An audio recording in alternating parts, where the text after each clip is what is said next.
couldn't do it. Now, Bruce Fein is chairman of the American Freedom Agenda, founder of the Bruce Fein and Associates, the Lynchfield Group, author of Constitutional Peril, The Life and Death Struggle for a Constitution and Democracy, and weekly columnist for the Washington Times. Mr. Fein graduated with honors from Harvard Law School in '72, clerked for the prestigious federal court, served as special assistant to the Assistant Attorney General for the Office of Legal Counsel and Assistant Attorney General for Antitrust, Assistant Director for the Office of Legal Policy, Associate Deputy Attorney General, General Counsel of the Federal Communications Commission, Counsel of the Joint Congressional Committee on Covert Arms Sales to Iran, Visiting Fellow for the Constitutional Studies of the Heritage Foundation, Adjunct Scholar for the American Enterprise Institute, Guest Lecturer at the Brookings Institution. Mr. Fein specializes in constitutional international law, is a frequent witness and advisor to Congress, and is a regular guest on national TV and radio. And we appreciate Mr. Fein joining us today. Ron Paul said, quote, Bruce Fein is one of the most important legal minds in our time. So a congressional level constitutional law scholar. Going over this, we've got a constellation of issues to cover. But, sir, looking at 3 months ago, Obama following the UN directive, saying for the prestige of the UN, he didn't need Congress. Congress servile, comes to them last week and says, here's secret arrest, killing of American citizens, total power, we make you Caesar. And how did the emperor respond? Well, he responded by disdaining the idea that he would even accept congressional crowning of powers that he had already stolen when he had proclaimed that he may unilaterally use the military anywhere he wants in the name of regional stability, the credibility of the UN Security Councils, an overflow of refugees, humanitarian causes, indeed anything that he thought was disturbing on the planet, which was the most egregious usurpation of legislative power in the history of the United States.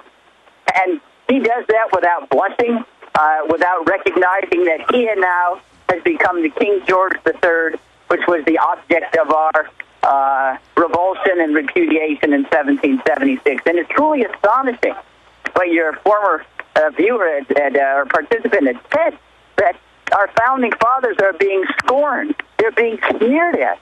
This is basically the counter-revolution, if you will, the Napoleon, the 18th of Brumaire for the United States of America. And indeed, it's true. We have lost the republic on the installment plan. It's not something that happened overnight. It's been an ever-increasing encroachment of executive authority and military supremacy since the Mexican-American War of 1846 to 1848. And now we've got a political culture that is passive, that is defeat, that accepts vassalage in the name of making us risk-free. And it's quite something that would be shocking to the Founding Fathers, is all I can say. Ron Paul last week said this is the final nail if this goes through. And Obama says, I don't even need that power. I'll do whatever I want. I've got the UN. I mean, is this not, Bruce, you said the greatest power grab, the most unconstitutional action in our history. And I have to agree with you. I mean, on its face, it's a total statement. Break down what's happened, what is now unfolding, and why you use words like that to describe it. Well, think of this hypothetical. Suppose the President of the United States, whoever it is, can be a Republican or Democrat, Obama or Bush or someone else, this evening goes on national television and he says, I've got secret intelligence that shows that unless I suspend the Constitution, declare martial law, and impose the military as supreme over the civilian courts, we will suffer another 9/11. And therefore, I will try to restore your liberties as soon as possible, but right now, I've got to be king. If the president did that, I think our culture would accept it. I think there would be no cry for impeachment and removal from office, and no outcry that this is a usurpation and total capitulation to fear and to dictatorship. This would be something that the American people would shock for Caligula to get to be the president. Obama is not yet Caligula, but as soon as one arrives, we have now set the precedent and the political culture that will indulge a dictator. Now, Bruce, your cell phone was breaking up right there during that key point. Please repeat the last 60 seconds of what you were saying. What I'm saying is that the Congress of the United States, the American people have cultivated, have accepted a political culture that will accept a dictatorship the next time we have a Caligula in the president as opposed to Obama. That is, in the name of being made safe and risk-free, they will accept vassalage and whatever the president ordains is needed for their safety, they will accept. And that is the final, if you will, representative death knell to the republic when the people are no longer willing to fight for their liberties. It was said by John Quincy Adams, one of our former presidents, that the glory of a republic is liberty. The glory of an empire is domination and dominion. And I think we have now jumped into the empire rather than the Republican phase of our evolution. Now, Bruce, when you say Obama is no Caligula, clearly the office has taken on endless wars, torture, secret arrests, warrantless wiretapping, quite Caligulan type attributes. But it is this puppet-financed president, this office that now has these powers, and the Republican and Democratic parties are always wanting to heap more of these powers onto them. And we see the hyping of the threat of terror and turning it into a fetish of jingoisms, where it's a new religion to be the land of the cowards, the home of the slaves.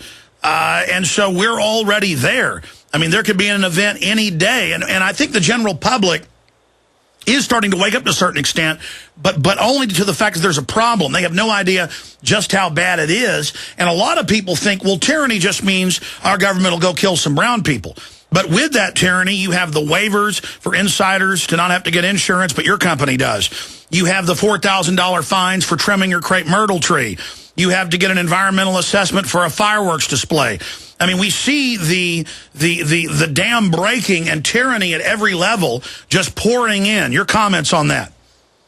Well, I think what you've stated is that the precedents, the intellectual theories of a complete dictatorship that we typically associate with, say, Stalin or Mao in China are there. It's just that, and I'm not saying that in an individualized way, all the particular horrors that you've identified, torture, detentions without trial, indefinitely putting American citizens on assassination lists without any judicial checks, military commissions that combine judge, jury, and prosecutor in lieu of civilian courts. They're all there, but right now the victims are largely in isolated communities. You know, they're the Muslims, they're the underprivileged who largely dominate the all-volunteer force who are sent abroad to give that last full measure of devotion so a political minion or a president can avoid saying, I lost the war. You know, totally giving their life up for virtually nothing. All those are there. It just isn't as widespread as you would expect that we associate with the horrors of a full dictatorship.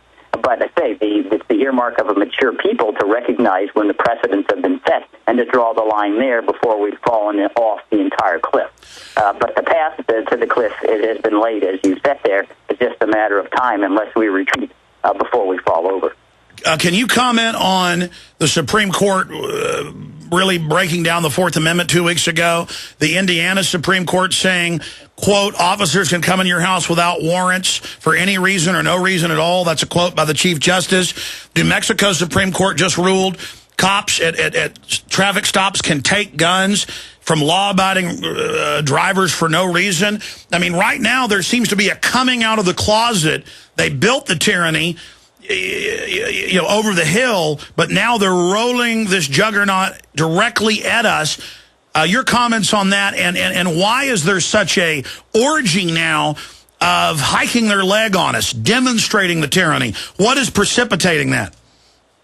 Well, it's all part of this seamless philosophy, if you will, that better safe in a vassal than be free and have the tiniest amount of risk.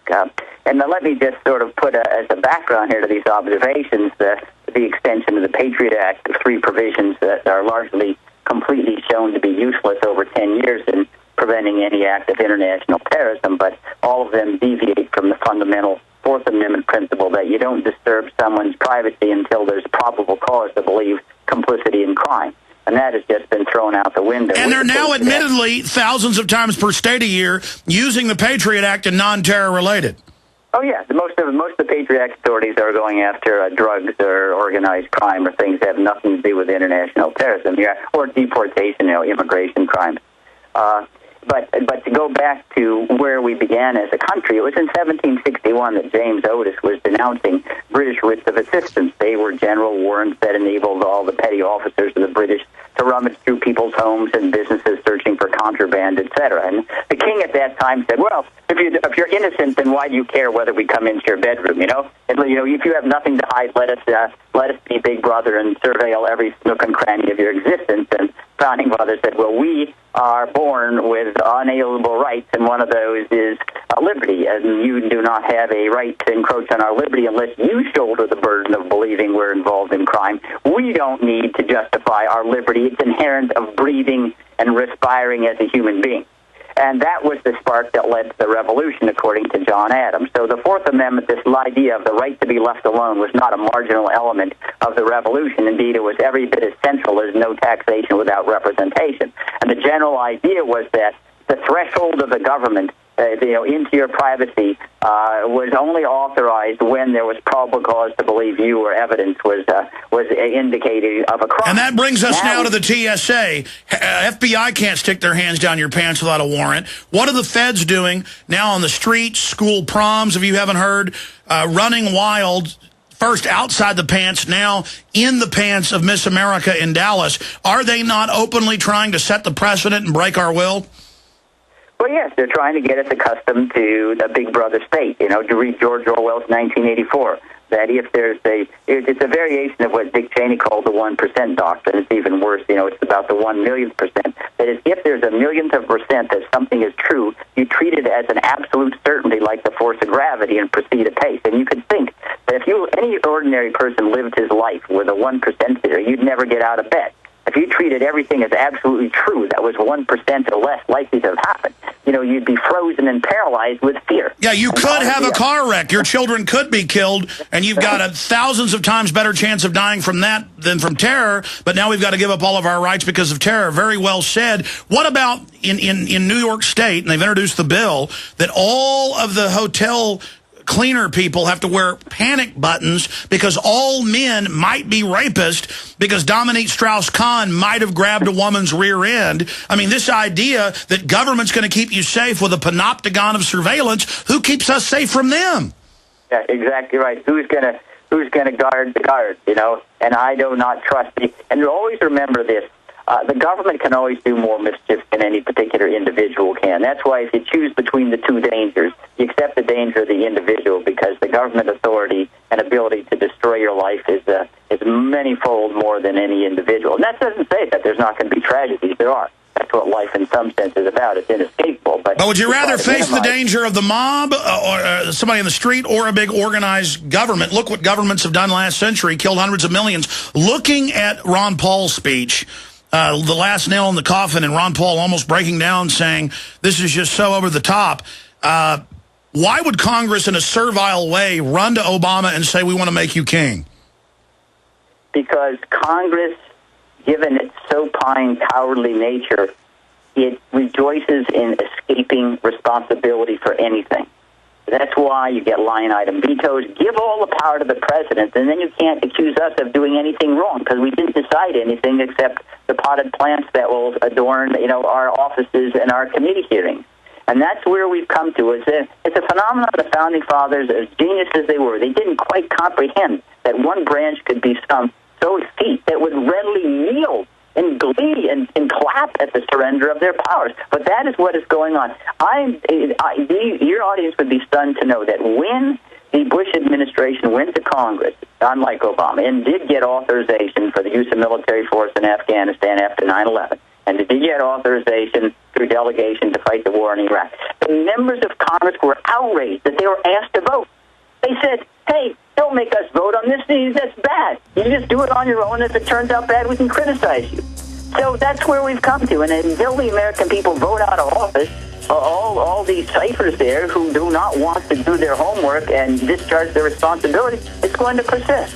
But ultimately, unless the political culture changes at the grassroots and the American people say, I'm not voting for for a member of Congress? Who isn't going to take account of these major decisions? Tell you what, Bruce, stay there. Bruce Fein's our guest. Final segment coming up. Constitutional law scholar. I'm Alex Jones. PrisonPlanet.tv. I read the news today. Oh, folks, some Americans think empire and tyranny and torture is sexy. When the government doesn't have to follow any laws, in every case, it will rob you 7 ways to Sunday. It will conscript your children as military chattel, you name it. And on every front, this country has political cancer. And talking to constitutional law scholar, his latest book is American Empire Before the Fall.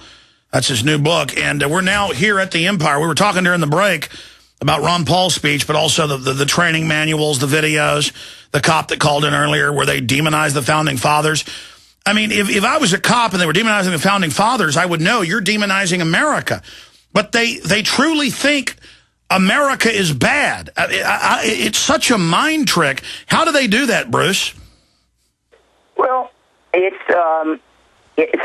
shows how a political culture can warp words and original meaning. I say just like they did in George Orwell's 1984. The Ministry of War is the Ministry of Peace. And so even though the Constitution bequeathed a republic, remember Benjamin Franklin, a republic if you can keep it, the culture has warped the words and the meaning of the document. So now what was intended as a republic is now an empire. We saw it in a little different way, too, during the 100 years of Jim Crow after the Civil War. Equal protection, non-discrimination then meant white supremacy, and it took really a cultural revolution with many very brave people dying, including freedom riders, etc., before the original meaning returned. And that's where we are today. To my mind, to try to denigrate and demonize the Founding Fathers as somehow unfaithful to our mission as a country is, and the last time I read about somebody who did that, we called him Benedict Arnold. And Benedict Arnold was viewed as a traitor and not somebody who was loyal to the United States. And these are the sentiments that would have allied people to King George III and fighting against George Washington at Yorktown, fighting against George Washington at Saratoga, etc. So again, this is truly shocking, and it shows in what disrepute and contempt our Constitution is being held, and yet it is our birth certificate. It is our North Star if we're going to keep away from the ruination that has afflicted all empires. In closing, do you concur with Ron Paul's analysis that this, if allowed to continue to go through, is the final nail in the coffin? Yes, I do. We're standing at the Rubicon, and if we let this pass without rebuke, the president just deciding the heck with the War Powers Resolution, the heck with the law, I do things on my own, then it's just a matter of time. Again, before we have someone who's as bad as Caligula and will then overtly suspend the Constitution, less doing it on the installment plan, and we will be back to where we were when we were fighting in 1776, a retrogression of 235 years. Well, that's like the Feds saying there's no states' rights. Why do we even have states? That's like the states saying, government saying that they run the parents. Why even have parents? I mean, why even have a House and Senate if we're going to have this? I mean, it's history is repeating itself. Historically, in closing, what type of horrors generally come from this direction we're going in? The horrors come when we suspend trials. People who are politically unpopular suffer persecution, not for what they did, but for what they think. And all of the privacy is invaded, and the police are the law rather than being subject to the law. Again, all empires fall to ruination in particularly different ways, but the most decisive element is this. In a republic and in our Constitution, the individual is the center of the constitutional universe, and liberty is foremost, and government is there to secure the unalienable rights of individuals. In an empire, government is first. Big and bigger and stronger government is the center of the constitutional universe, and anything that can make government bigger and stronger in the name of safety goes. And that's exactly where we're headed if we do not draw the line here and it was a so-called retreat into the safety of the republic that the Founding Fathers so nobly sacrificed. Bruce, stay there. You've got to go fine. If not, we're back in 1 minute. I want you to talk about solutions in a final 5 minutes, straight ahead. All right, final 5 minutes with constitutional law expert Bruce Fein. Looking at this empire, I want to talk about briefly some solutions. What are ways that you see to restore sanity, to try to reverse this destruction of the republic, with the Republicans loving tyranny, the leadership, the Democrats loving it. As the corruption mounts, as the debts mount, their answer is more government, more tyranny. How do we reverse this disaster? Because obviously, the liberty we've had in this country, while not perfect, became the model of the world and the engine of ideas and wealth. And now as we lose the liberty, we see the wealth draining away because it's a historical fact that the two are connected. Well, absolutely right. The rule of law is what attracts investment, and it provides the confidence about the future that enables economics to flourish. But what is the remedy? The institutions, as you point out, are already compromised. And the remedy really is public education. The American people just have to stand up and say, enough is enough. I mean, if they could do it in Egypt, if they can do it in Tunisia, if the Pakistani lawyers can revolt against dictatorship, the American people have to have the same courage. And we don't need to go to the streets right now. We just need to go to the ballot box. And my idea is, hey, you have a member running for the Congress of the United States, unless they pledge they're going to enforce their authority to decide on war and peace, they're going to decide what taxes go or not, they're going to decide whether your privacy is evaded, they will accept accountability. Say, no, I don't want you to be there if you're a potted plant. I don't need wallpaper to pay for it, at $170,000 or $180,000 a year. And the American people have to run this litmus test after every single candidate for the Congress. We hear all these statements of how much they sacralize the Constitution, and then they arrive in Washington, and the first thing they do, they put the torch to the Constitution. So we need to rebuke and retaliate against these people who pledged and they read on the floor of Congress every word of the Constitution, and then they turn around and flout exactly what they read and say it's an aroused citizenry. And I say we should take inspiration from some of these other countries where they don't have nearly the opportunities of freedom of expression and the ability to change things peacefully that we do here. But we've got to be involved. We can't think it's going to happen by spontaneous combustion. That's going to happen just by cruise control. And that is our dignity as Americans, that we chart our own destiny. We don't give it to others to do that. Well, you're absolutely right. I look at the Texas legislature and this TSA groping. Unanimous in the House. The Senate didn't want a vote to be made, so they let the lieutenant governor basically spike it because they were going to pass it 30-31, and so suddenly the bill just got withdrawn because of this cowardice. They never want to have a public position. They just want to go with the flow, and we're taught that that's what a statesman is. Is that not historically the opposite of a statesman?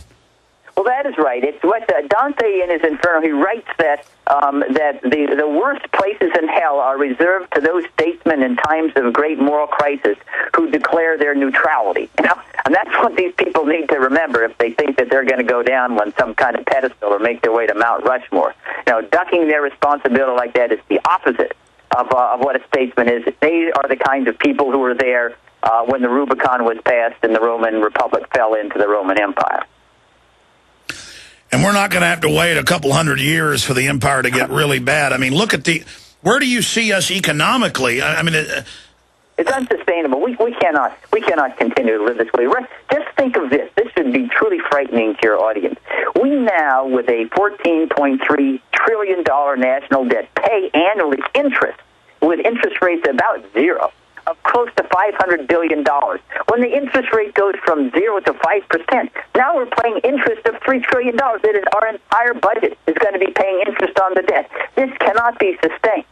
It cannot. And now Standard & Poor's says we're getting ready to lose the AAA rating, which is exactly what these big mega banks have been wanting. Yes, and they'll charge more interest by your Treasury bills and securities, and it'll come out of our tax money. What we've got to do, we can probably save $1 trillion on our $1.2 trillion national security budget. We've got to take more responsibility for our health, for all the provisions in every health care combined. If we were just responsible for a sensible diet and sensible exercise regime, we could probably save the country trillions of dollars without having a single law there. It all goes back to personal. It all goes back to responsibility. Yeah. Right. Bruce Fein, constitutional law scholar. Thank you so much for spending time with us. All right. Listen, have a great day. You too.